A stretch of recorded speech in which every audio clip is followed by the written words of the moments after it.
hudan lil muttaqin, petunjuk. Yang petunjuk itu masuk ke dalam hati siapa? Muttaqin, orang yang bertakwa. Perhatikan hadisnya, at-taqwa hahuna, takwa itu di dalam dada. Tuh nyambung dari awal ayat sampai akhir ayat. Itu baru, belum kita baca surat-surat yang lain, baru ayat 1-2 Al-Baqarah langsung menyentuh kolbu.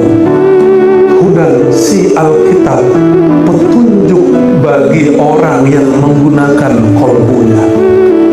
Itu yang disebut muttaqin.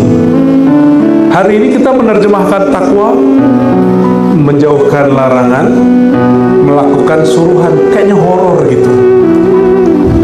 Padahal rukun takwa pertama taqwal qulub, menjaga kolbu.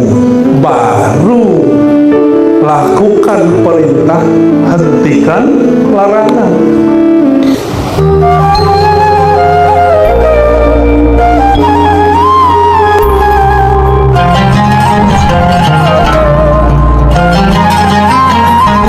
Perlu disyukuri, sayangnya para ustadz, para ulama, dan sebagian habaib kadang entah kurang berjalan, entah ada pembisik yang kurang baik. Akhirnya tidak bersyukur dan masih mengumpat orang yang beda faham, dan juga mengumpat orang yang memerintah dan membebaskan dia untuk berdakwah. Semoga Allah menutupi aib kita semua. Amin ya rabbal alamin. Syukur ini hanyalah sempurna dengan berterima kasih kepada baginda Nabi Muhammad sallallahu alaihi wasallam. Kalau tidak ada beliau, nggak ada sholawat di sini, di Tanah Tidung. Tanah Tidung artinya apa, Pak Bupati? Tidung, tidur. Oke, tanah suku Tidung gitu ya. Semoga Tanah Tidung dan penduduknya, para pemimpinnya, rakyatnya Allah berkahi. Dan Indonesia secara umum dan semua umat Islam di dunia. Amin rabbal alamin. Bapak Bupati, beliau ini seumuran dengan abang saya, ya. Saya panggil Bang Ibrahim lah ya, Bang Ibrahim Ali. Semoga Allah berkahi kepemimpinannya. Amin. Wiridnya pemimpin bukan banyak sholat, tapi sampaikan amanah, berbuat adil. Sepakat? Makanya 3 doa yang dijawab langsung oleh Allah. Yang pertamanya bukan ahli ibadah, yang pertamanya imamun adil, imam yang adil, pemimpin yang adil. Maka orang jadi wali Allah nggak hanya di atas sajadah, nggak hanya bikin pesantren, tapi juga dengan memimpin negeri dengan wirid adil dan amanah. Kita doakan semua pemimpin kita, wabil khusus di Tanah Tidung, Allah ilhamkan dalam dirinya 2 sifat ini. Amin ya rabbal alamin. Dan juga kepada ketua dan raja jomblo sedunia, semoga jabatan kerajaan jomblonya dipindahkan. Pak Ketua, maaf ya Pak Ketua ya, itu gelar baru itu, Jomblo Kingdom. Pak Kapolres, Pak Dandim, Bapak Kiai, ya, semua jajaran, satu persatu, semoga Allah berkahi mereka. Amin rabbal alamin. Di Indonesia kita kalau buat pengajian, ini nikmat nih Kiai, para habib, para asatidz, tidak perlu buat surat izin mengajar, nggak perlu, benar nggak? Alih-alih dicurigai, malah dihadiri sama Pak Kapolres, Bapak Dandim. Kalau buat pengajian di negeri yang lain, yang katanya Islami, kita dicurigai, malah dibubarin kalau perlu, malah dibatalkan kalau perlu. Nikmat gak Indonesia ini? Inilah rahasia ketuhanan yang Maha Esa. Saya bersyukur sekali ya lahir di Indonesia. Nggak seperti banyak orang yang mengatakan aku malu jadi orang Indonesia. Ya. Dia nggak tahu deh nikmat hidup di Indonesia. Kita hidup santai masih makan, Pak. Benar nggak? Oh coba, negara mana yang maju di Asia Tenggara? Coba sebut. Ada negara maju di Asia Tenggara? Sebut. Oke, emang di situ kuat hidupnya? Nggak bisa hidup di Indonesia. Dipakaikan gaya negara itu nggak bisa. Hidup tinggal di apartemen, rumah susun, ya hari-hari ketemu tembok lagi, naik lift, begitu setiap hari, naik bus, nggak ada Gojek kayak di Jakarta, ya GoFood nggak ada.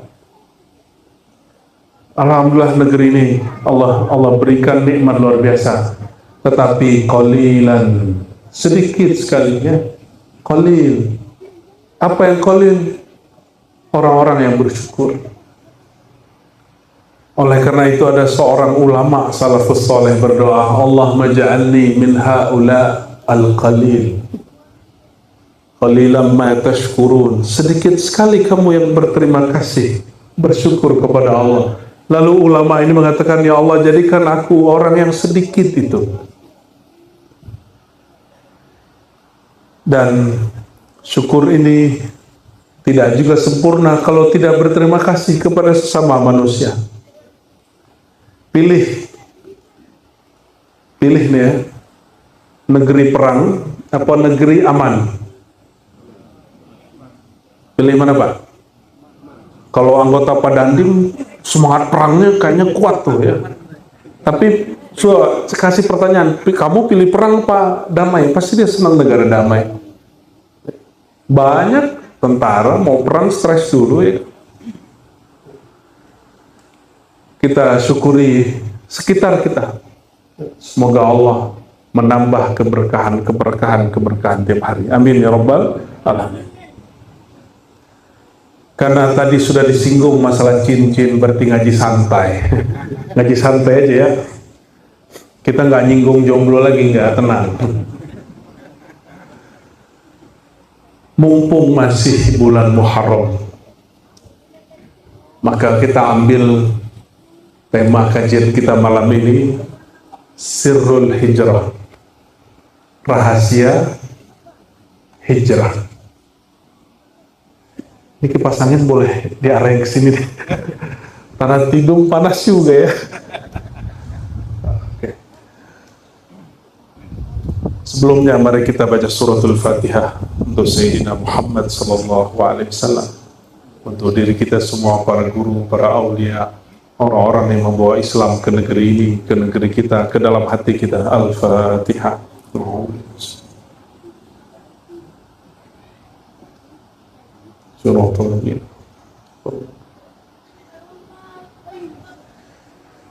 Satu kali Sayyidatuna Aisyah meriwayatkan sebuah hadis yang sahih.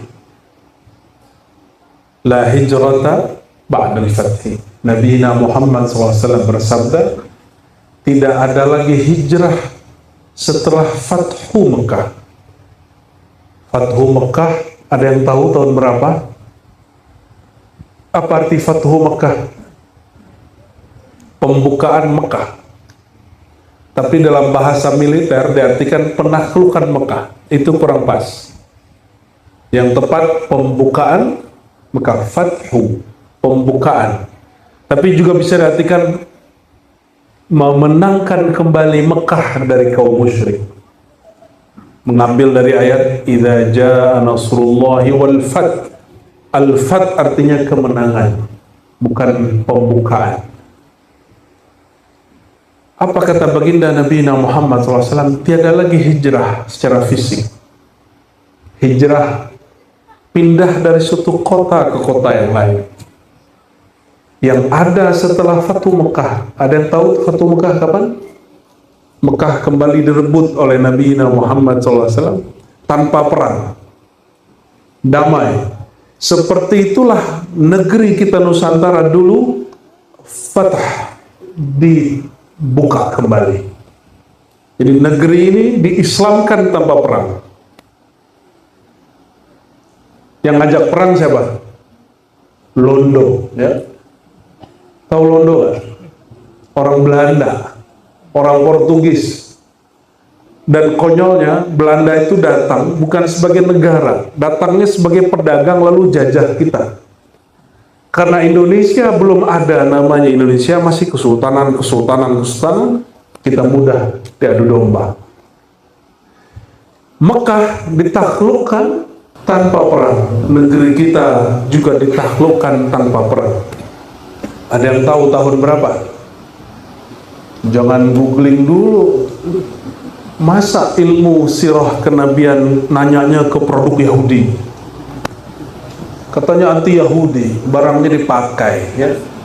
Katanya anti Yahudi, mau boikot barang Yahudi, tiap hari ente nonton itu. Jangan sembarangan mau boikot, mikir dulu sebelum ngomong, ya. Nabi SAW tidak membenci Yahudi karena Yahudinya, bahkan belum beristrikan seorang Yahudi, yaitu Sayyidah Sofia.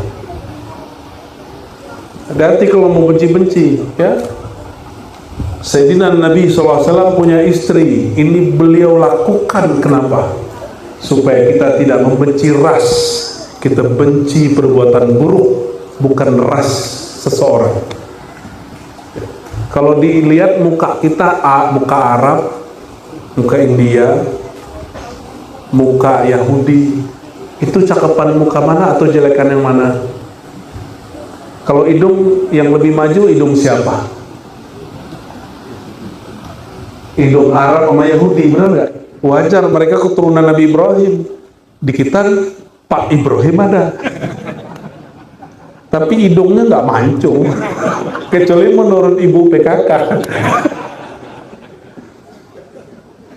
Maaf, Ibu Bupati.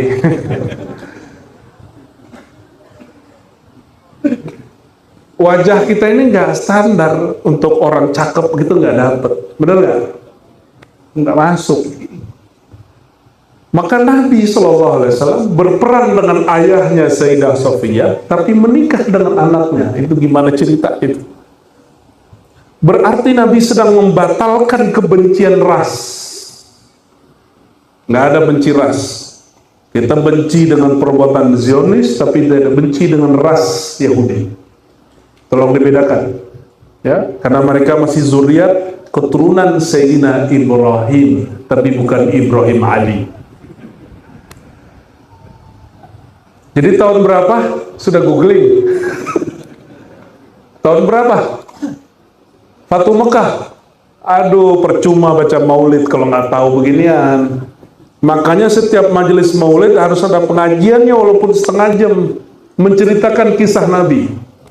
Sepakat? Maulid nggak ada mauizahnya, barokahnya cuma separuh. Sepakat, Bid? Sepakat, Kiai? Ya? Mesti ada yang bermauizah, walaupun hanya setengah jam, menjelaskan makna dari isi yang dibaca. Jangan seperti himar yahmilu asfara, seperti keledai yang memikul banyak kitab, tapi dia nggak tahu yang dia baca. Jangan sampai kita dapat pesan dari guru-guru kita, hidupkan majelis maulid, dan sirnya maulid itu mauizah, menceritakan kisah yang dimaulidkan Nabi Muhammad SAW. Jadi tahun berapa? 8. Habis googling, cek. Allahumma salli ala Muhammad. Tahun 8 Hijriah. Itu tahun 8, prosesnya panjang. Tahun ke-6 udah nyampe depan Mekah, diusir sama kafir Quraisy. Padahal senjata lengkap. Itu kalau Pak Dandim langsung beres itu, ya. Kepala Dandimnya saat itu Sayyidina Umar. Kalau Pak Kapolresnya Abu Bakar Siddiq. Apa kata Sayyidina Umar? Ya Rasulullah. Enggak ya Rasulullah. Nggak pengen nyebut nama. Ar-Rasulun anta, mempertanyakan ke Rasulan, kamu beneran Rasul nggak sih? Masa Rasul ngalah sama orang kafir? Nah, ini logika-logika preman. Maklum, ya, preman berseragam kan masuk Islam. Dikasih oleh Rasulullah SAW senjata, dikasih jabatan, dikasih kekuasaan untuk memimpin tentara. Itu Sayyidina Umar, Pak Dandimnya saat itu tuh. Apa kata Sayyidina Umar? ente benar Rasul nggak sih? Masa sama kafir Quraisy takut? Gitu maksudnya. Itu kalau saya dengar sendiri, Pak. Tentara itu gregetan sama polisi. Urusan Papua. Sebelum sekarang collaborate ya, sekarang sudah kolaborasi tuh. Wah dulu pada gregetan. Nggak usah diserahin ke polisi, ke Brimob, serahin ke kita, kata Pak TNI. Iya Pak TNI kan langsung gitu. Tapi kayaknya nggak gitu-gitu juga. Sekarang banyak juga tuh yang jatuh. Tahun ke-6 gagal masuk. Dibuat perjanjian oleh kafir Quraisy nggak boleh masuk 10 tahun. Nabi terima. Nabi terima. Artinya apa? Orang benar nggak selalu menang di awal. Tapi kok muncul orang hari ini berpikir kalau kita benar mesti langsung menang. Itu nggak ngerti sejarah Nabi Muhammad SAW. Perhatikan ini ya. Akhirnya tahun ke-7 kafir Quraisy melanggar sendiri perjanjian yang dia buat. Nabi kirim sahabat Nabi dan bahkan beliau sendiri juga ikut berumroh.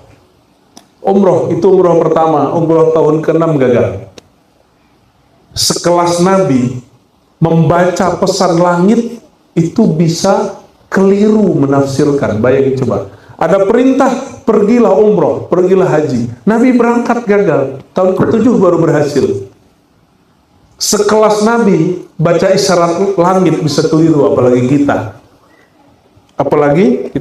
Maka kelirunya Nabi itu benar, supaya pelajaran jadi kaidah. Nabi pun walaupun terpelihara dari dosa, tapi tetap tidak dijaga dari kekeliruan. Keliru itu ya, kayak tadi. Maka imam namanya Fakhruddin Ar-Razi mengatakan Nabi boleh keliru, tapi Nabi suci dari dosa. Bedakan keliru dengan dosa. Tapi Ibnu Taimiyah sahabat setelah itu kesemangatan, Nabi boleh dosa, tapi dosa kecil. Ramai orang masuk penjara lah itu Ibnu Taimiyah ya. Ghafarallahu lahu, semoga Allah mengampuninya karena mengatakan Nabi boleh berdosa. Kita lagi nggak bahas Ibnu Taimiyah ya, nanti kepalanya panas. Karena pengikutnya Ibnu Taimiyah itu jadi yang kita sebut saudara kita Salafi. Teman-teman kita Salafi ini nggak ada yang berhati jahat, cuma dia belum cocok aja sama kita. Bener nggak? Ya, jadi jangan benci sama Wahaboy ya. Allahumma sholli wa sallim barik alaihi.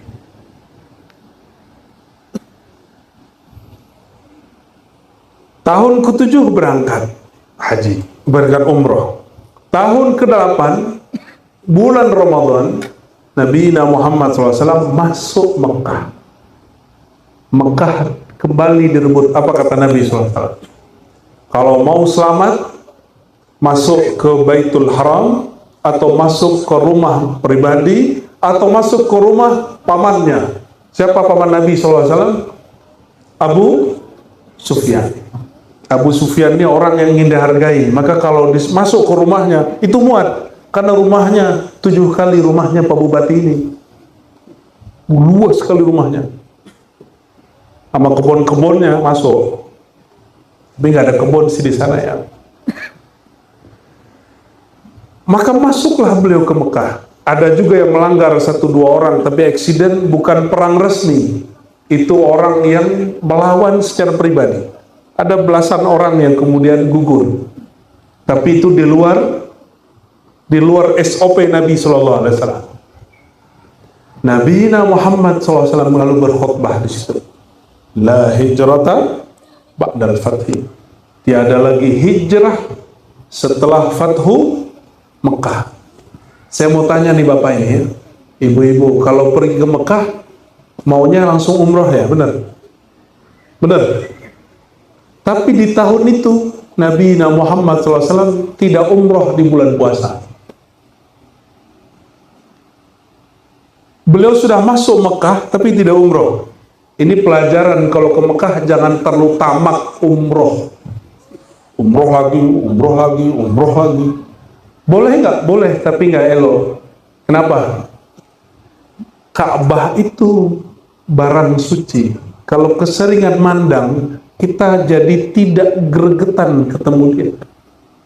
Kalau bahasa Arabnya haibahnya hilang. Maka kita kalau doa ketemu Ka'bah ini dilupakan, bahkan oleh mutawif lupa dia. Allah mazidhu syarafan. Ya, di ujungnya wahaibatan. Ya Allah, tambah-tambahi kemuliaan dan kehaibah, keagungan daripada Ka'bah ini. Maka orang yang awal berjumpa Ka'bah, itu batinnya lebih indah dari jatuh cinta, ketarik untuk mengelilinginya. Benar nggak? Benar ya? Yang sudah, yang belum mah angguk-angguk bingung. Emang begitu ya? Nah, itu yang disebut oleh para ulama, malam yazuk lam ya'rif. Ini bukan hadis. Yang tidak pernah ke sana, nggak pernah merasakan, nggak akan tahu, nggak paham. Semoga yang belum berangkat Allah berangkatkan. Amin ya rabbal alamin. Lalu apa setelah Fatu Mekah? Innama jihadun wa niyah. Yang ada setelah Fatu Mekah itu jihad dan niat. Hadis ini dipakai oleh kelompok ekstremis untuk membenarkan jihad yang jahat. Tetapi bagi orang yang faham, dia tahu jihad tidak pernah jahat. Jihad itu mulia, tidak pernah jahat. Jadi waktu pemimpin di Mesir menegur Syekhul Azhar, itu hapus tuh bab jihad dari jamiah, dari kampus. Apa kata beliau? Sudahlah Pak Presiden, masalah jihad kami lebih ngerti dari ente. Nggak usah atur-atur kami. Kami tahu kapan ngajarin santri, kapan boleh berjihad.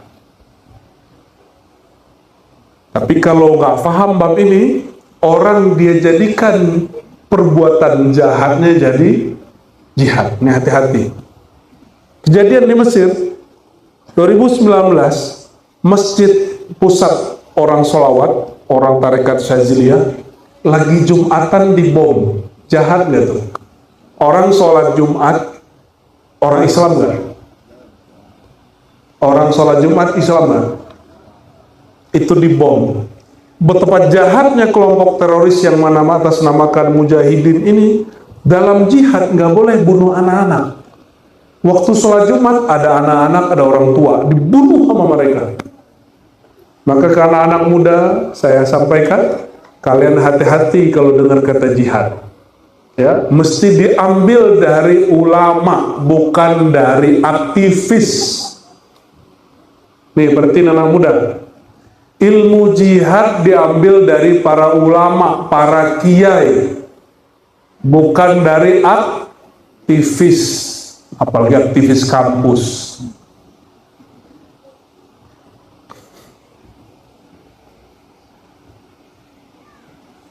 Innama jihadun waliyah. Yang ada jihad, jihad itu usaha membela negeri, membela iman, sedangkan niat usaha mempertahankan nur di dalam hati. Berarti jihad dan niat itu isinya daripada hijrah. Jadi apa rukun hijrah? Rukun hijrah itu dua, ada jihad di dalamnya, ada setelah Fatu Mekah. Setelah Fatu Mekah, jihad yaitu berjuang mempertahankan negeri, mempertahankan iman. Yang kedua niat. Niat itu di mana? Di mana kalau kita berniat pakai apa? Kalau mau sholat niatnya di mana? Di hati. Kalau usoli itu niat bukan? Usoli gitu ya. Itu bukan niat, itu namanya talaffuz bin niyah, melafazkan niat. Niat itu satu akar kata dengan nawatun, nuwatun, satu biji yang tersembunyi. Di mana tersembunyinya? Fil qulub, di dalam qalbu. Maka ulama kita semua dari dulu sampai hari ini Mereka sepakat an-niyatu fil qalb. Niat itu di kolbu. Oleh karenanya belajar ilmu kolbu wajib, bukan sunnah. Hukumnya wajib. Sholat nggak pakai kolbu, khusyuk nggak? Sholat nggak pakai niat, sah nggak? Oke. Syahadat, lisan baca asyhadu, hati tidak mengikuti, munafik. Zakat, nih saya zakat nih, Pak Kiai saya mau zakat, dilafazkan, diniatkan, tapi ini nggak ada kitab takrib, nggak ada kitab Marokil Ubudiyah, nggak ada kitab Muhazzab, nggak ada Sahih Bukhari, nggak ada Sahih Muslim, nggak ada. Kitab itu di kolbu Nabi Muhammad SAW. Yang ada sekarang itu lembaran terjemahan dari isi kolbunya Nabi Muhammad SAW. Kalau disebut di Quran Alif Lam Mim Dzalikal Kitab, itulah atau inilah Alkitab. Coba bayangan anak hari ini disebut kitab, kebayang buku tebal-tebal dicetak di Jakarta, di Jogja, di Bandung. Bener ya? Percetakan apa? Sebutin percetakan yang tahu Pak Bupati apa Pak Bupati? Percetakan Tanah Tidung Press. Anak hari ini bahkan bapaknya juga ikut-ikutan, bahkan ulamanya juga ikut-ikutan. Kalau disebut kitab yang kebayang lembaran-lembaran kertas. Padahal ketika disebut di Quran Dzalikal Kitab, belum ada lembaran kertas. Yang ada lembaran ilmu di dalam kolbu baginda Nabi Muhammad SAW. Makanya Alkitab itu yang dimaksud kitab la raiba fi, yang tidak ada keraguan. Ragu itu di kolbu apa di buku? Keraguan-raguan di mana? Di hati. Maka Alkitab di situ, Alkitab yang ada di hatimu, hai Muhammad. La raiba fi. Dan coba perhatikan kalimat berikutnya, hudan lil muttaqin. Hudan, hidayah, petunjuk. Di Quran surat Taghabun, wa may yu'min billahi yahdi qalbah. Siapa yang percaya kepada Allah, Allah bimbing, beri hidayah, petunjuk kolbunya. Berarti yang dapat petunjuk kolbu apa kepala? Kolbu. Maka mohon maaf, ngaji kitab mah orang di mana-mana banyak. Harusnya Indonesia ulamanya paling banyak, karena pengajian kitab paling banyak di Indonesia. Bukan di Arab Saudi, pesantren nggak ada di Arab Saudi. Di Mesir nggak ada pesantren, coba ke sana. Yang sudah ke sono, jawablah ya. Nggak ada pesantren di sono. Di sono cuma madrasah. Mahat seperti kita, pesantren-pesantren, dayah-dayah, ya. Itu cuma ada di negeri kita. Harusnya kita lebih banyak ulamanya. Tapi karena sebagian ulamanya juga terhijab oleh kitab yang diajarkan, dia lupa bahwa ada kitab di dalam dirinya. Itu kitab yang kita baca itu, kalau nggak pakai kolbu nggak ada maknanya. Coba, saya punya kitab kuning nih, saya kasih ke Bapak Ibu, langsung ngerti nggak? Kenapa? Karena kitab kertas nggak bisa ngomong. Kitab tuh nggak ada rasanya, nggak ada nyawanya, nggak ada ruhnya. Yang ada ruhnya kiai. Maka ruhul kitab asy-syaikh al-muallim. Ruhnya Alkitab itu guru. Sang maha guru itulah baginda Nabi Muhammad sallallahu alaihi wasallam. Walaupun semua kitab dibakar, bakarlah. Tapi ilmu nggak akan pernah hilang dari kolbu para ulama kecuali belum meninggal. Itu sebabnya alam ini nangis kalau ulama meninggal. Jadi serius Pak Bupati ini. Katanya tadi mau santai, tapi ini mah belum kajian serius nih. Ini bagi saya masih pengantar ilmu kolbu ini. Hudan lil muttaqin, petunjuk. Yang petunjuk itu masuk ke dalam hati. Hati siapa? Muttaqin, orang yang bertakwa. Perhatikan hadisnya, at-taqwa hahuna, takwa itu di dalam dada. Tuh nyambung dari awal ayat sampai akhir ayat. Itu baru, belum kita baca surat-surat yang lain. Baru ayat 1, 2 Al-Baqarah. Langsung menyentuh kolbu. Hudan si Alkitab, petunjuk bagi orang yang menggunakan kolbunya. Itu yang disebut muttaqin. Hari ini kita menerjemahkan takwa, menjauhkan larangan, melakukan suruhan, kayaknya horor gitu. Padahal rukun takwa pertama, taqwal qulub, menjaga kolbu. Baru lakukan perintah, hentikan larangan. Oleh karenanya, ada seorang ulama di tanah Melayu, di Semenanjung Malaysia, dulu nulis kitab At-Tufa Al-Mursalah Fit Tariqatil Ahmadiyah. Saya ingat segitu judulnya. Itu ulama kita, ulama Melayu ya. Dulu belum ada Indonesia, belum ada Malaysia. Masih kesultanan Melayu yang berbagai macam namanya. Apa kata beliau? Takwa itu ada 3, takwa awam, takwa khawasul. Takwa orang awam horor. Agama tuh kayaknya menyeramkan. Mungkin itu kali, makanya anggotanya Pak Bupati jarang dikit yang datang. Yang jauh datang. Ya Pak ya. Takut. Karena hari-hari ketemu Pak Bupati. Paling juga ceramain kita. Ya, husnuzon mungkin lagi ada yang sakit. Mungkin udah capek kerja Pak Bupati. Udah seminggu kerja dikata-katain sama Pak Bupati kan. Udah ngikutin kemana-mana, nggak apa-apa lah, mereka hiburan ya. Kita husnuzon. Takwa yang pertama, takwa awam, takwa zahir. Lakukan perintah, hentikan larangan. Kalau itu yang disebut takwa, orang capek beragama. Kayaknya agama tuh ngatur-ngatur gitu. Ngancem-ngancem, kamu nih kalau ngelakuin ini ntar begini, masuk neraka kamu. Ujung-ujungnya ngancem. Itu takwa orang awam. Makanya banyak orang udah bosan dengerin khutbah Jumat ya, ngaku pada tiduran kan. Karena kita mendengarkan takwa awam. Dan yang paling lucu, sebagian kiai, saya yakin beliau gak begitu nih ya, kata sebagian kiai, udahlah gak usah ngaji-ngaji hati, ngaji yang ringan-ringan aja. Yang ringan-ringan itu piye kiai? Nah ini takwa. Takwa itu ngaji hati kiai. Kita sebutin ke kiainya gitu. Dan mohon maaf, sebagian mu'alim guru ngaji membiarkan kebodohan ini merajalela di masyarakat. Umat Islam itu hanya cerdas maju ngaji ilmu hati. Maka setiap orang menghalangi mengkaji ilmu hati, itu orang kesurupan setan. Tahu kenapa?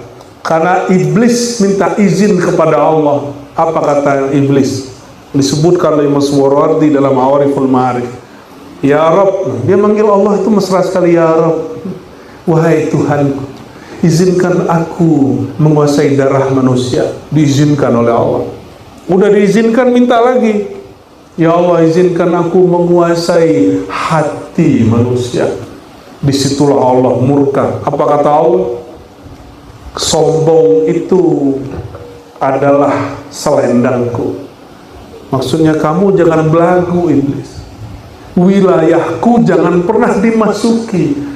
Kolbu itu wilayah Allah, nggak boleh dimasuki. Maka mohon maaf, ngurus anak, ngurus istri, ngurus murid, mungkin juga Pak Bupati, Pak Ketua DPR, ngurusin rakyat. Jangan urusin hati mereka. Biar Allah yang urus hati mereka. Jangan atur hati orang. Bimbing boleh, atur nggak boleh. Maka cinta tak boleh dipaksa, kata Pak Ketua DPR. Walaupun disodor-sodorin, nggak bisa maksa kan. Aku paham dirimu. Nggak usah dipaksa, nanti juga ketemu. Atau belum mengikuti jejak Imam Nawawi. Nawawi itu jomblo 1000%. Sampai mati boleh jomblo. Ketawanya tanda beliau gak mau jomblo sampai mati. Mumpung masih jabat ya. Amin ya rabbal alamin. Allahumma sholli wa sallim ala. Jadi hati-hati, orang yang menghalangi kajian ilmu hati, ilmu kolbu, saya curiga dia kesurupan syaitan. Karena syaitan tidak izin ada orang ngerti ilmu kolbu. Nggak pernah izin. Dan ini masalahnya, ilmu kolbu itu istilahnya agak horor dikit, ilmu tasawuf. Kalau disebut ilmu kolbu orang semua terima, kalau disebut tasawuf ya sudah, kita tinggalkan istilah tasawuf, taruh dulu tasawuf. Udah, kita pakai istilah Quran, ilmu pasti pada mau. Ya kadang-kadang istilah ini kita simpan juga sih, padahal dia juga. Ibnu Taimiyah anti tasawuf, masuk penjara, keluar penjara, masuk penjara, lama-lama jadi sufi. Buktinya dia ngeluarin 2 kitab tentang tasawuf, tentang ilmu kolbu. Lalu murid dia di penjara, namanya Ibnu Qayyim, nulis kitab lebih dari 10 kitab isinya tentang ilmu kolbu.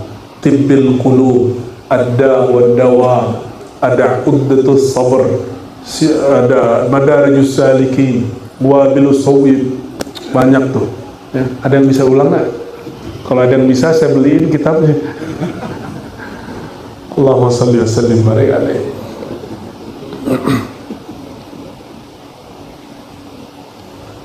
Lalu ada takwa level 2. Takwa level 2 ini nggak horor, masuk ke ilmu kolbu. Nih tips, mau beragama santai, belajar ilmu kolbu. Semua amalan jadi ringan. Yang tadi kita anggap berat, nggak ada yang berat. Belajar ilmu kolbu. Sama, kerja kalau pakai hati, ringan nggak? Terus, kenapa ada orang bisa kerja pakai hati, tapi kalau sholat nggak bisa pakai hati? Itu sebabnya sholat subuh masih berat, subuhnya masih subha, subuh plus duha. Ya, masih begitu kan ya? Sebagian wajahnya begitu ya, cahayanya pada redup-redup, cahaya lagi redup. Soto ya. Takwa yang kedua itu takwal qulub. Takwa yang ada di hati. Apa itu takwa di hati? Membuang sifat-sifat buruk dari dalam kolbu, lalu mengisinya dengan yang baik. Maka jangan heran, ada kawan kita sudah tobat, sudah hijrah, tapi tambah ngeselin karena dia baru hijrah pakaiannya, baru hijrah style. Tadi nggak berjenggot, sekarang berjenggot. Tadi celananya ke bawah, sekarang naik ke atas. Tadi belum sarungan, sekarang sarungan. Tadi belum pakai tasbih, sekarang bawa tasbih. Tapi kalau ngomong nyebelin. Kenapa? Karena dia beragamanya masih zahir, batinnya belum dibersihin. Mohon dimaklumi, jangan dimusuhi. Itu orang sedang OTW. Apa tuh OTW? Ya, sedang di perjalanan. Itu pengalaman saya soalnya. Kita dulu begitu ngeselin, lihat orang begini kita salahin, orang begitu semua salah. Dan tempat yang paling nyebelin itu masjid, karena di masjid banyak orang nyebelin. Ya, sholat celananya di bawah mata kaki, kalau softnya maju mundur, imamnya pakai Sayyidina Muhammad bid'ah gitu, nyebelin semua. Jadi semua di masjid itu nyebelin. Yang benar saya aja dulu begitu. Karena hijrahnya baru hijrah zahir, baru ilmu-ilmu yang zahir, belum hijrah qalb.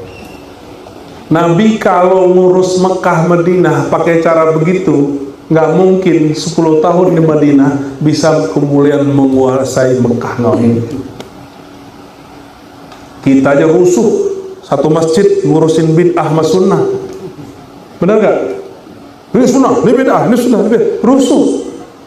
Maka kalau orang menggunakan cara itu berdakwah, pasti dia gagal. Nabi SAW berdakwah itu awalnya pakai kolbu, pakai akhlak. Akhlak buruknya dibersihkan, lalu akhlak yang baik dimasukin. Ini air bersih. Oke. Ada, nih bayangkan ada satu gelas, tempatnya kotor, lalu diisi air bersih. Mau minum nggak? Gelas kotor, diisi air bening bersih. Mau minum nggak? Nggak mau. Kenapa? Nyampur. Kenapa orang tidak bisa diterima kalamnya? Karena dia belum bersihin di sininya. Bersihin dulu. Kita nggak akan pernah benar-benar bersih, tapi kita berusaha membersihkan. Kan kalau gelas kita bersihin kan juga belum tentu bakterinya hilang semua, kumannya hilang semua. Minimal secara kasat mata sudah hilang. Kalau ingin berhasil mendidik ya, rumah tangga, majelis ya, untuk akhlak, masalah berlanjut gak berlanjut terus cerita lain, ngurusin termasuk ngurusin negeri, kita mulai dari kolbu, jangan mulai dari nyuruh-nyuruh, jangan mulai dari larangan. Kalau saya memimpin tidak boleh ini, tidak boleh itu. Kayaknya Pak Ibrahim aman ya, begitu gak? Suka ngelarang-ngelarang gak Pak Bupati? Ya, banyak aturan nggak? Kalau ya nyebelin berarti. Tapi saya yakin enggak ya, karena masih orang-orang yang suka ngaji kolbu. Dan saya yakin saya berjumpa pasti dengan orang yang suka kajian kolbu. Alhamdulillah Rabbil Amin. Jadi takwa kedua apa? Takwa kedua? Takwa kolbu. Penyakit kolbu itu apa aja? Kotoran kolbu. Yang paling bahaya syirik. Syiriknya orang Islam itu nggak ada yang syirik nyembah matahari, nyembah Nabi Isa, itu nggak ada. Syiriknya orang Islam kebanyakan satu hal, riya. Disebut syirik khafi. Apa arti syirik khafi? Syirik berbuat karena harap dipuji, takut dicaci. Ini hati-hati nih orang politik nih, mohon maaf nih, khusus buat beliau berdua nih. Boleh nggak pencitraan? Boleh banget ya. Tapi jangan mencitrakan diri di hadapan makhluk, mencitrakan diri di hadapan Khalik. Termasuk ya pemimpin kita dari kalangan militer dan sipil ya, Pak Dandim, Pak Kapolres. Mungkin yang berbuat Dandim yang dapat nama Pak Polisi, nggak usah marah. Kan tuh niatnya bukan ingin dipuji Pak Presiden, Pak Bupati. Indonesia dan semua negara di dunia hampir sama. Yang berbuat divisi apa, yang dipuji yang mana. Itu ngamuk-ngamuk itu. Yang berbuatnya ngamuk. Oh, berarti selama ini dia berbuat ingin dipuji pimpinan. Mereka lupa sang maha pemimpin tertinggi, Allah Rabbuna Al-Ali Al-Azim. Kalau nggak ngapain, batal tuh ayat kursinya ya. Baca wala yauduhu hifzuhuma wa huwal aliyul azim. Yang maha tinggi, yang maha agung itu Allah, bukan tinggi tempat. Tempat itu makhluk, Allah bukan makhluk. Hanya dia yang tahu makna tinggi di situ. Jadi syirik pertama yang harus dibersihkan dari kolbu, syirik apa? Riya. Mulailah berbuat, silakan mencitrakan diri, bukan karena harap dipuji, bukan karena takut dicaci. Maka kalau dibalik, kekasih Allah itu sederhana, dia berbuat tidak ada syirik khafi di kolbunya, nggak takut dicaci, maka dicaci nggak balas. Kenapa nggak balas? Emang aku tercela, emang aku hina.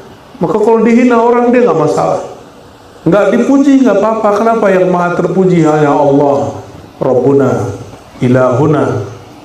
Ya. Kalau Quran, jangan-jangan kalau udah jadi Pak Ketua lain Fatihahnya nih. Ya.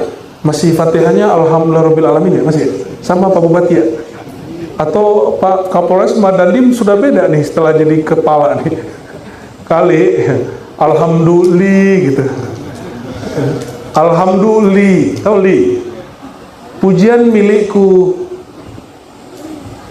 Yang benar ayatnya alhamdulillah. Semua pujian milik Allah. Berarti kalau saya dipuji, bapak-bapak ini dipuji, yang dipuji sebenarnya siapa? Sifat Allah, perbuatan Allah yang Allah pantulkan kepada diri kita. Maka kata Imam Nawawi sekali, laula jamalu sitrihi, kalau bukan karena Allah menutupi kita dengan keindahan sifatnya, maka tidak ada orang yang menghormati kamu.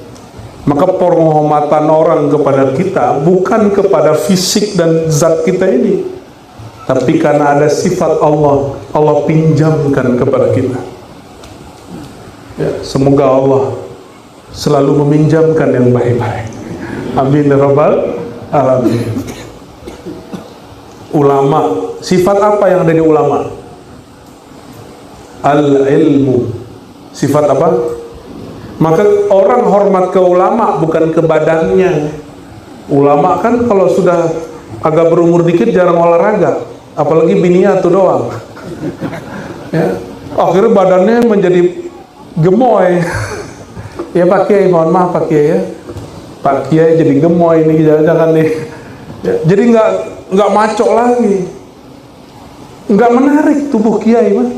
Bu Habib gendut-gendut, gembrot-gembrot, habis maulid makan nasi kebuli, ya kan? Udah nggak menarik. Yang menarik apa dari Habib, dari ulama, dari Kiai? Sifat ilmu Allah yang nempel pada dirinya. Kalau sifat kepemimpinan ada jatahnya 5 tahun, tapi sifat amanah adil dibawa sampai mati. Jadi ketua MUI berapa jatahnya Pak Kiai? 5 tahun. Ya, biasanya kalau santrinya masih ada, no, Pak Kiai aja sampai meninggal katanya. Tapi ilmu sampai mati. Nggak ada dipecat-pecat tuh. Orang alim tuh nggak ada masa jabatannya. Tak terhingga. Bahkan orang alim udah mati aja masih alim, maka diziarahi orang. Di sini ada wali yang selalu diziarahi Pak Bupati. Ada tuh. Kenapa orang masih ziarah ke beliau? Karena sifat ilmu Allah masih bersinar pada diri mereka. Walaupun tubuhnya sudah mati. Tubuh tidak abadi, tapi sifat Allah abadi. Sifat Allah abadi nggak? Bener. Ada yang bilang sifat Allah nggak abadi. Itu orang sesat itu bang. Belajar sifat 20, al-sunnahnya nggak bener itu. Ya, ngaji sifat 20 lagi. Itu takwa level 2. Itu baru bab 1 bab itu. Subbab daripada membersihkan kolbu. Syirik, khafi. Turunannya apa tadi? Riya. Kalau penyakit fisik, dokternya dokter umum boleh. Kalau penyakit dalam, dokternya spesialis. Yang jantung nggak ngurusin paru, paru nggak ngurusin pankreas, pankreas nggak ngurusin yang lain-lain. Bayangkan, ilmu zahir udah urusan dalam badan, itu sudah ada spesialisasinya. Kalau ada tumbuh cancer, itu yang bedah dokter umum apa dokter bedah? Berapa lama orang jadi dokter bedah? Dokter umum 5 tahun, koas ya 6 tahun, 7 tahun. Dokter spesialis tambah lagi berapa tahun? 4. Udah berapa tahun tuh? Oh wajar ya kalau ada dokter perempuan tuh lama sekali nikahnya. Lama nikahnya, harus diselamatin segera oleh para soleh-solihun ini.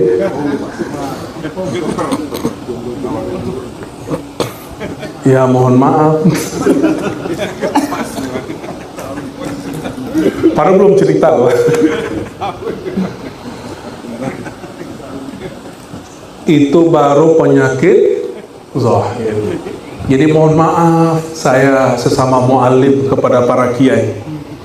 Kalau guru kita nggak ngajarin ilmu kolbu, jangan ngurus kol. Dan ada nggak dokter umum ngelarang orang sakit dalam berobat ke dokter spesialis? Ada nggak? Kalau ada tuh dokter apa namanya? Dokter PA. Tahu nggak dokter PA? Nggak ada namanya dokter umum. Kalau ada penyakit serius terus bilang udah sama saya aja beres. Nggak, pasti dia bilang saya kasih surat rujukannya. Benar nggak? Tapi hari ini betapa lebih jahilnya orang yang katanya berilmu agama. Murid dia punya penyakit kolbu, dia tahan, gak usah ngaji-ngaji begituan. Sini aja ngaji, benerin aja syariat ente, gak usah belajar begituan.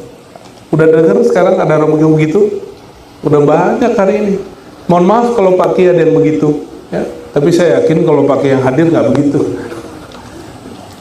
Karena kalau begitu pasti nggak hadir gitu. Eman itu aneh. Saya dengar sendiri ada Ki yang ngomong begitu. Udah Rozi ngapain ente bahas-bahas begituan? Akhirnya ya udah kita ajak diskusi hot ya. Diskusi kolbu, ya lama-lama nurut juga sama kita. Dia sholat ternyata nggak khusyuk. Kalau ngajar sukanya ngamuk-ngamuk, marahin orang ngantuk dimarahin kan kasihan Pak, orang ngantuk tuh kayaknya udah kecapean dimarahin. Ada guru nggak di sini suka marahin muridnya lagi ngantuk nggak? Itu murid udah nggak berdaya nahan ngantuk masih dimarahin. Coba belajar ilmu psikologi ya, murid kalau ngantuk belum tentu dia tidur. Belum tentu, nanti itu ilmu sendiri ya, saya nggak mau bahas itu. Kalau kita penyakitnya penyakit dalam, kolbu, nggak bisa pakai guru ngaji biasa. Ustadz ngajar fikih yang zahir, mesti fikih yang batin.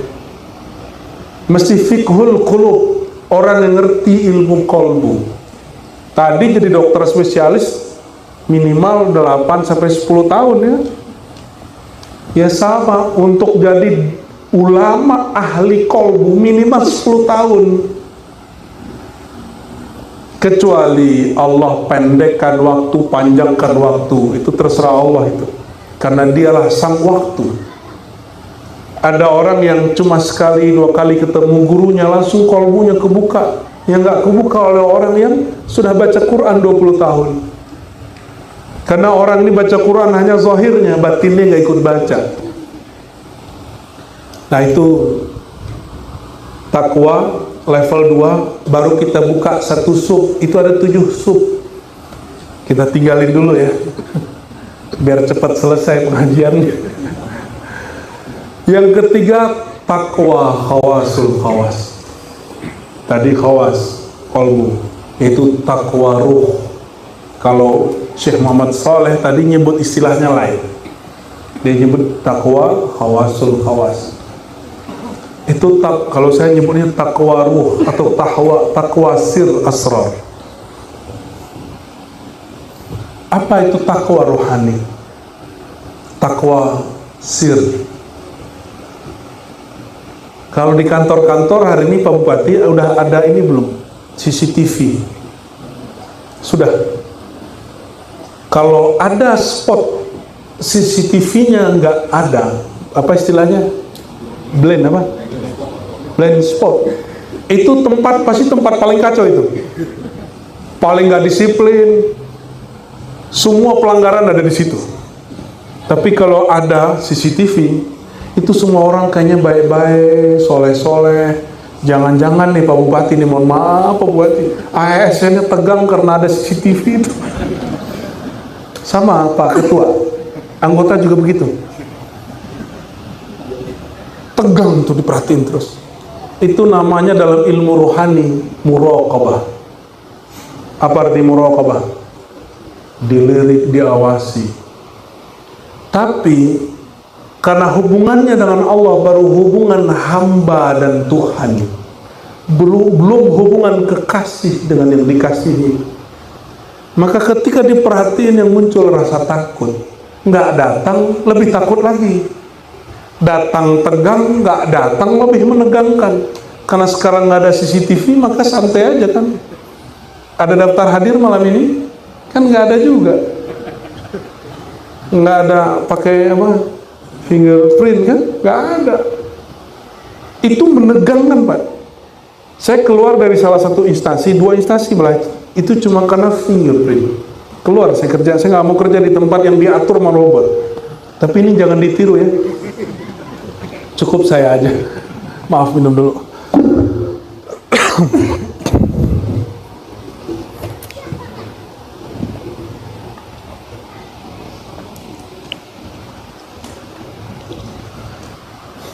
Jadi kenapa pengawasan pandangan itu membuat orang tegang?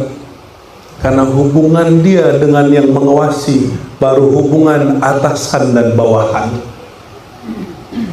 Nih, coba pernah diperhatiin kekasihnya? Saya ngeliat ke Pak Ketua. Sekarang orang diperhatiin gak hanya lewat mata, lewat sosial media. Kan ada cara ngecek siapa yang melihat kamu, yang visit kamu, yang like kamu. Ada loh sekarang. Temu saya nggak ngerti yang begitu. Cuma kata temanku ada. Senang nggak? Oh, tahu-tahu yang ngunjungin aku si Anu gitu. Betapa senangnya si doi. Yang visit dia, yang nengok akun dia, Pak Ketua, the King of Jomblo. Seneng banget itu. Aku diperhatiin gitu. Kenapa? Berharap ada rasa cinta yang tumbuh. Apalagi rasa cinta itu sudah tumbuh. Ini beda laki sama perempuan. Laki-laki itu nggak suka ngasih perhatian-perhatian. Gede ngapain, yang ngapain, bener nggak? Tapi karena ingin itu Pak Ketua pasti jijik yang begitu. Ya.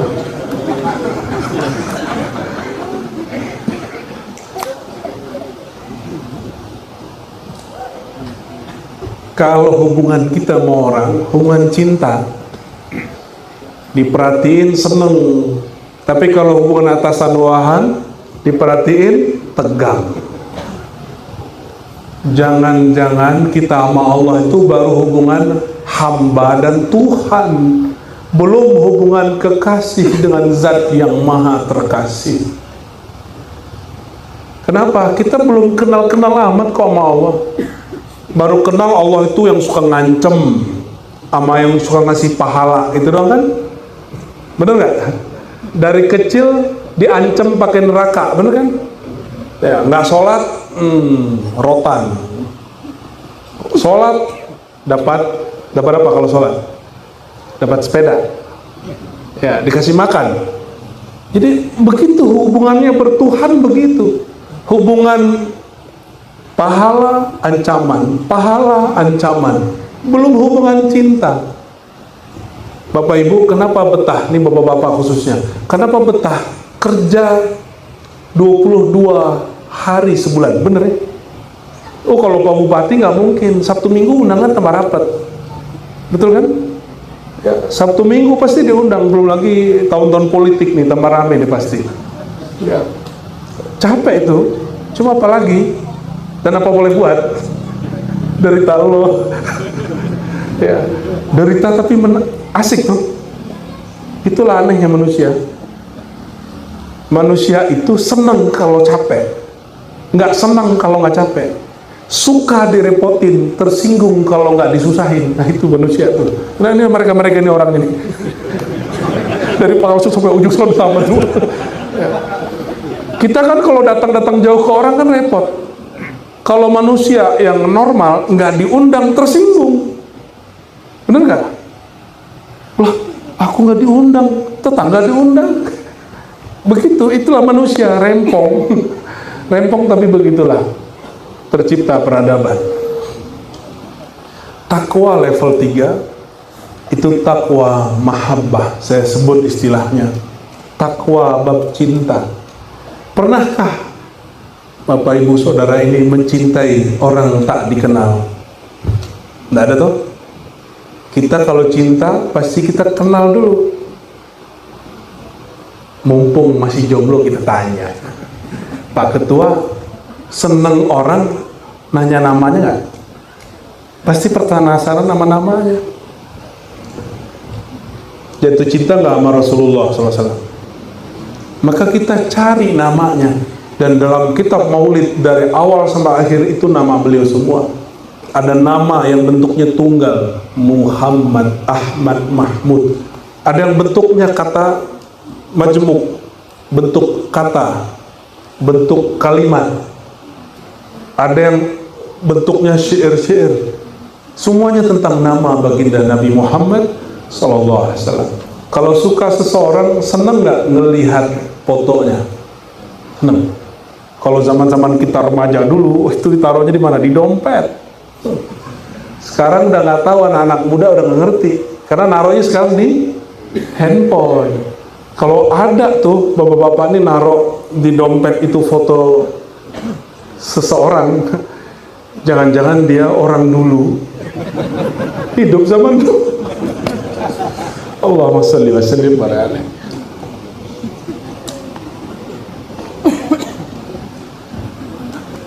Terlambat sadar ya.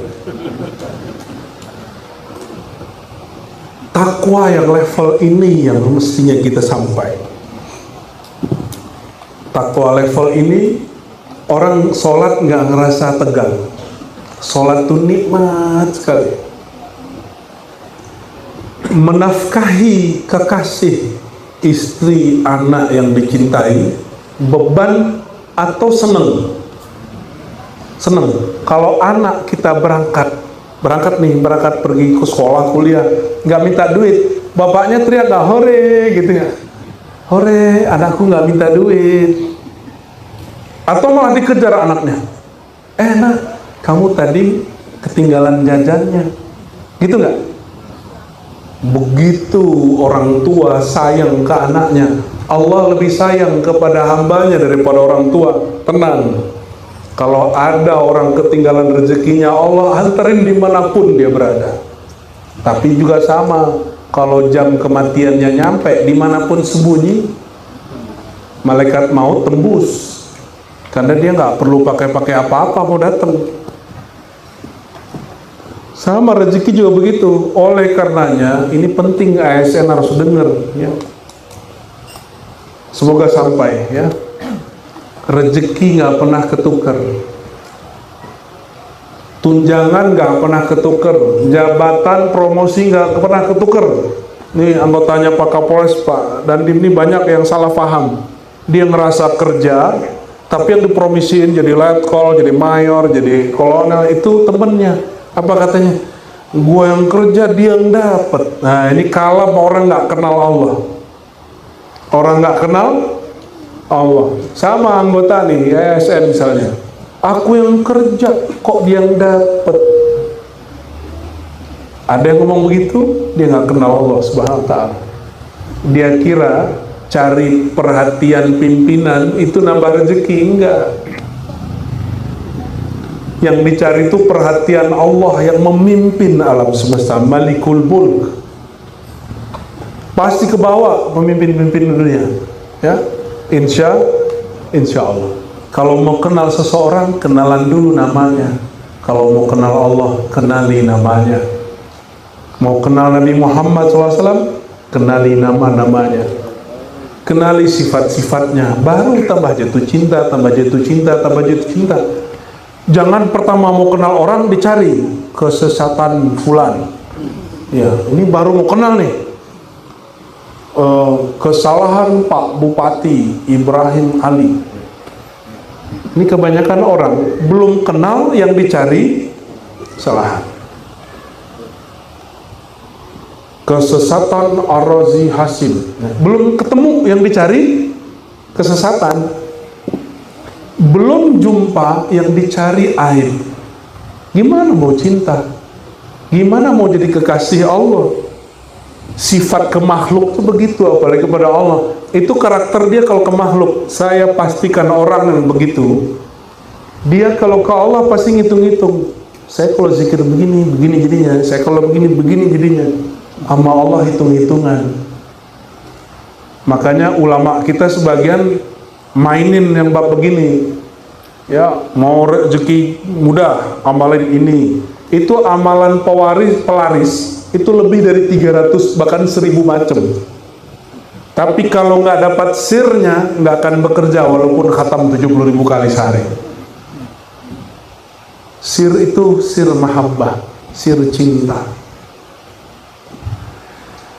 Bapak saudara, ibu yang makan Allah, maka kembali ke hadis yang pertama, la hijrata ba'dal fathi illa jihadun wa niyyah. Setelah hijrah itu ilmu yang wajib kita pelajari, ilmu hati, ilmu qalbi. Maka saya berharap para kiai, para guru, para muallim, para habaib, ya, dan para pemimpin, mari kita hidupkan majelis-majelis hati. Kepada para politisi, nggak usah manfaatkan majelis taklim, hidupkan majelis taklim. Allah akan hidupkan perjuangan politiknya. Maka kita khusus-khusus kalau ada orang-orang politisi datang ke majelis, semoga bukan modus. Ya, buktinya apa? Sebelum musim politik sudah bermajelis. Ya, pegang-pegang ya. Sebelum musim politik sudah bermajelis. Nanti nggak pun punya jabatan masih tetap bermajelis. Kenapa? Ya, politik 5 tahun. Tapi cinta ke Nabi 5 tahun nggak? Enggak. Maka ulama itu apapun tugasnya, sir dia sama. Dimanapun tinggalnya, yang dia buat pasti sama. Yang diajarkan, yang dia buat, bagaimana mengajak orang cinta Allah, cinta Rasulullah SAW. Kita doakan ulama umarah di sini, Allah berkahi hidupnya, Allah berkahi pergerakannya, dan masyarakat di sini Allah tumbuhkan nur cinta kepada Allah, nur cinta kepada Rasulullah SAW. Amin ya rabbal alamin. Semoga bermanfaat.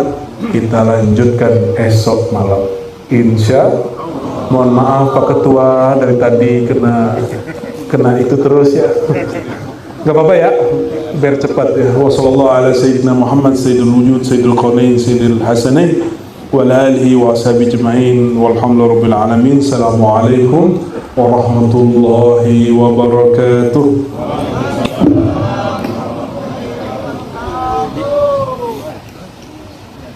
Oh, ada doanya.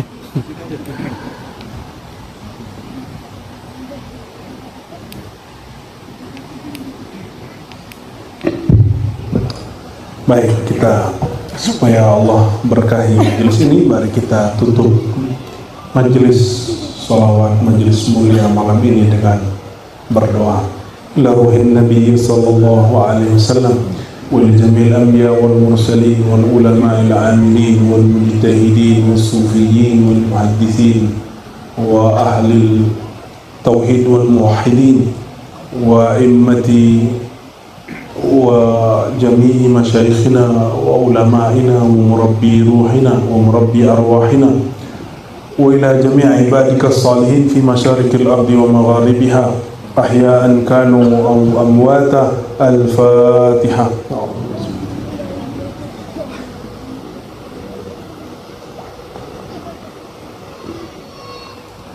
أعوذ بالله من الشيطان الرجيم. بسم الله الرحمن الرحيم.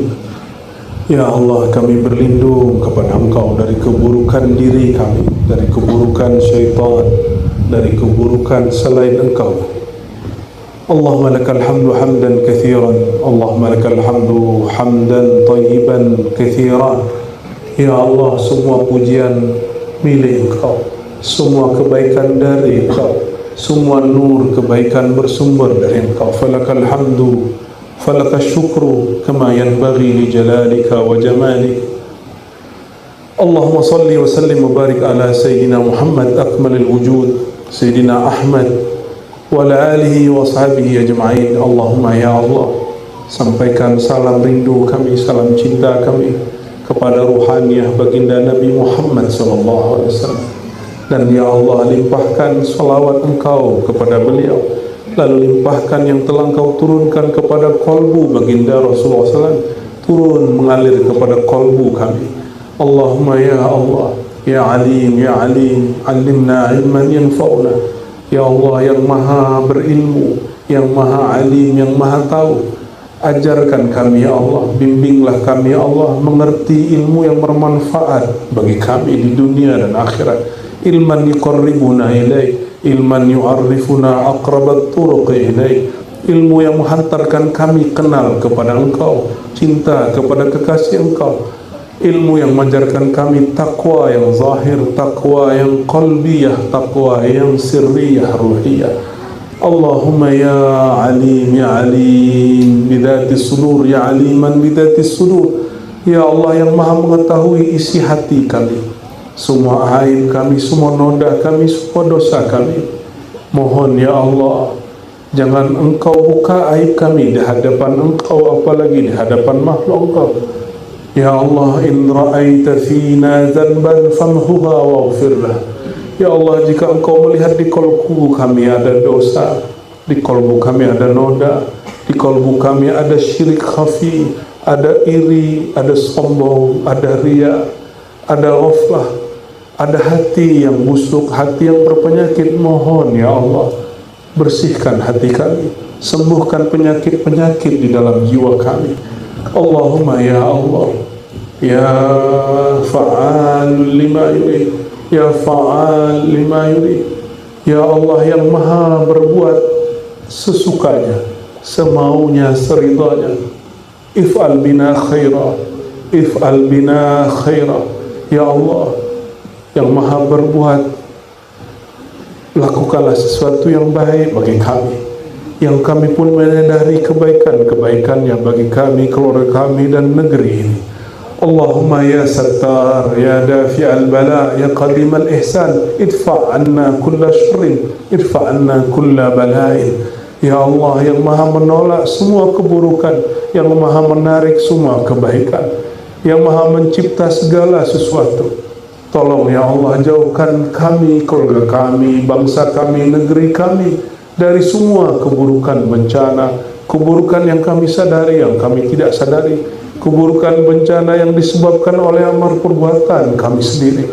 Allahumma ya Allah, ya nur, ya nur, ya man huwa nurun ala nur. Ya Allah sumber segala cahaya, sumber segala sinar yang menerangi alam semesta. Nawir qulubana, mohon ya Allah hati kami yang gelap ini Engkau terangi dengan nur hidayahmu, dengan nur ma'rifat cintamu, sehingga hati kami menjadi terang benderang, mengenal mana yang baik, mana yang buruk, mana jalan menuju Engkau, mana jalan yang menjauhkan kami daripada Engkau. Dan jika telah Engkau terangi ya Allah, lalu kami tetap memadamkan hati kami ya Allah, kami tetap bermaksiat ya Allah, maka ya Allah ighfirna wajlubna wajzubna ilaika.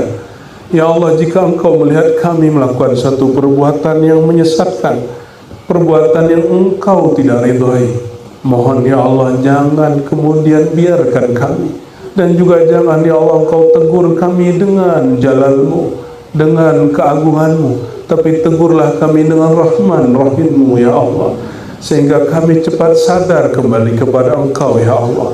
Allahumma ya Allah nawwir buyutana wa nawwir sudurana wa nawwir biladana wa nawwir ahlana wa dhurriyyatana wa nawwir azwajana wa jami'al muslimin. Ya Allah, beri cahaya dada kami, rumah kami, pasangan kami, istri kami, bangsa ini, negara ini. Beri cahaya siapapun di kolbunya ada iman kepada Engkau. Allahumma alhimna rusyda. Ya Allah, terakhir kami sebagai bangsa, sebagai hamba Engkau, mohon ilhami nur dalam kolbu kami, sebagai hamba menyembah Engkau, sebagai rakyat yang menjalankan tugas-tugasnya sebagai rakyat, sebagai pemimpin yang mendapat menjalankan dengan penuh adil dan amanah, sebagai orang-orang yang menjalankan tugasnya apapun itu ya Allah. Yassir lana umurana, mudahkan semua tugas kami, mudahkan semua tugas-tugas kami. Allahumma ya muyassir kulla asir, yassir umurana bi fadlikal wasi' wa bi rahmatikal wasi'ah. Rabbana atina fid dunya hasanah wa fil akhirati hasanah wa qina adzaban nar. Wa sallallahu ala sayyidina Muhammad sayyidil wujud wa ala alihi wa ashabihi wa li baitihi wa dhurriyyatihi ajma'in. Walhamdulillahi rabbil alamin. Al-Fatihah. Ya Nusini Suratul Mustaqim Suratul Ladzina An'amta 'alaihim ghairil maghdubi 'alaihim waladdallin. Amin. Inna Allaha wa malaikatahu yusholluna 'alan nabi. Ya ayyuhalladzina amanu shallu 'alaihi wa sallimu taslima. Salawat Jibril. Sallallahu ala Muhammad sallallahu alaihi wasallam. Sallallahu ala Muhammad sallallahu alaihi wasallam.